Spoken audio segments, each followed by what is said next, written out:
بات سنی ہوئی ہوگی کہ جب نبی کریم علیہ الصلوۃ والسلام کے دربار اقدس پہ دو نصرانیوں نے، دو عیسائیوں نے نبی کریم علیہ الصلوۃ والسلام کے دربار میں جب حملہ کرنے کی کوشش کی اور حضور کے جسم اطہر کو نکالنا چاہا، حضرت نور الدین زنگی رحمت اللہ علیہ کا دور اقدس تھا۔ نبی کریم علیہ الصلوۃ والسلام نے مدینہ شریف میں کسی کو یہ سعادت نہ بخشی، بلکہ دمشق میں بیٹھے ہوئے حضرت نور الدین زنگی رحمت اللہ علیہ کو خواب میں اپنی زیارت کا شرف عطا فرمایا، اور ان دو نصرانیوں، دو عیسائیوں کی شکل بھی خواب میں دکھائی۔ اس زندہ نبی نے، جس کے بارے میں ہم کہتے ہیں ہمارے نبی پاک صلی اللہ علیہ وسلم زندہ ہیں، بلکہ پہلے سے زیادہ زندہ و تابندہ ہیں، اس طرح زندہ ہے کہ یہاں سے بیٹھ کر پڑھنے والے آدمی کا درود و سلام سنتے بھی ہیں، اسے پہچانتے بھی ہیں۔ نعرہ تکبیر، نعرہ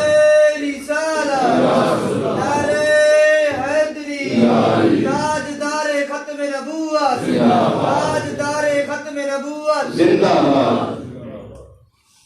حضرت نور الدین زنگی رحمت اللہ علیہ کے خواب میں نبی کریم علیہ الصلوۃ والسلام آئے، فرمایا یہ دو کمینے ہیں، یہ دو خبیث ہیں جنہوں نے ڈیرا لگایا میرے مدینے میں اور میرا جسم اطہر نکالنا چاہتے ہیں۔ نور الدین تجھے بلاتے ہیں رحمت للعالمین، تیری قسمت جاگی، تجھے بلاتی ہے مدینے کی سرزمین۔ نور الدین رحمت اللہ علیہ اٹھے، رات کا وقت تھا، اپنے وزیر کے دروازے پہ آئے، ان کا وزیر تھا جمال الدین، اس کے دروازے پہ آئے، کہا 200 آدمیوں کا دستہ تیار کر، 200 شاباش صفت سپاہی تیار کر، بلکہ 200 ممتاز صفت سپاہی تیار کر، ہم جائیں گے مدینہ شریف میں ڈیرا لگائیں گے، ہم دیکھیں گے کون ہے جو ہمارے حضور کو تکلیف دینا چاہتا ہے۔ دمشق سے نکلے، مدینہ شریف پہنچے، جب مدینہ شریف آئے آپ نے جمال الدین اپنے وزیر کو بڑا دانا تھا، اس سے پوچھا اب کیا کریں، اب ہم پورے مدینے میں ان دو آدمیوں کو کیسے تلاش کریں گے؟ تو جمال الدین نے مشورہ دیا، او بادشاہ سلامت اعلان کر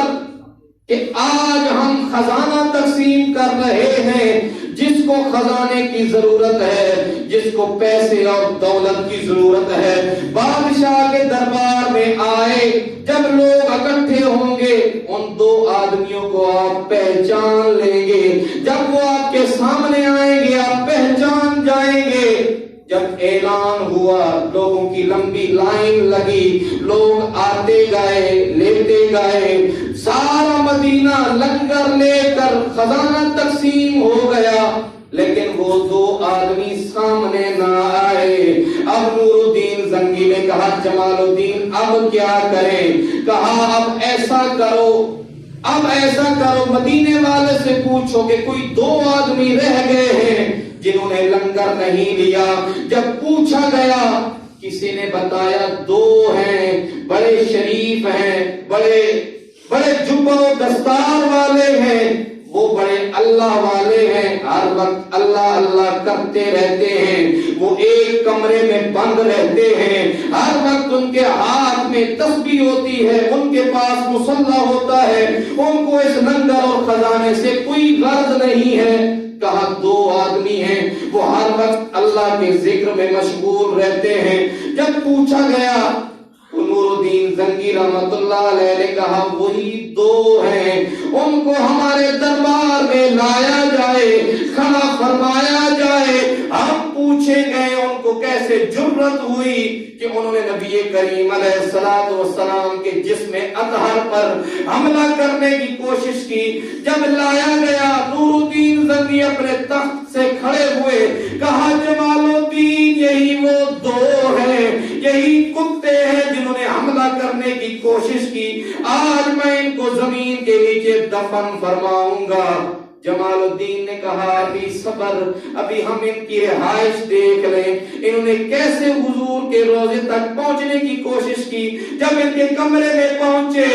انہوں نے جہاں پہ ڈیرا لگایا تھا، اس تخت کے نیچے جنہوں نے یہ جگہ بنائی تھی، اس کے نیچے جب وہ پھٹا اٹھایا، اس کے نیچے غار تھی۔ نور الدین زنگی اس غار کے نیچے پہنچے، جب دیکھا 1 یا 2 دن کا فاصلہ تھا، حضور کے دربار تک وہ پہنچنے والے تھے۔ نور الدین زنگی رحمت اللہ علیہ نے گھٹنے لگائے، سجدے میں گرے، عرض کی یا رسول اللہ صلی اللہ علیہ وسلم،